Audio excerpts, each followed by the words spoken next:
Čau lidi, zdraví vás kanál prostě Tuxi a dneska půjdu sám nebo ještě s někým do lesa, kde budeme takzvaně nebudeme ho lovit, ale budeme se snažit zachytit jednoho klauna na kameru. Měl by tam být, zjistit nějaký další, co paranormální jevy, co by tam měly být.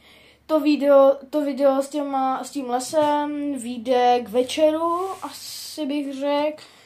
No nic, jako tohle je naše základna zatím, jo, jakože je to zahradní altán, tady mám židli, dobrý, tak mimochodem, ale doufám, že se vám to video s tím lesem bude líbit. Určitě na ty prozkoumávačky další si vemu nějaký vybavení, třeba jakož je MF metr, pro ty, co nevíte, takovej prostě přístroj, kde máš ty světýlka a tam se ti podle toho, jestli tam je nějaká entita, ten stroj nějak ze zelených hodnot půjde do červených, do oranžových, do žlutých, ale to teďka nebudeme řešit, to dneska u sebe nemám, takže to až na další prozkoumávačku. A házejte tam prostě ty odběry, lajky, zvoneček, já se s váma loučím, čau.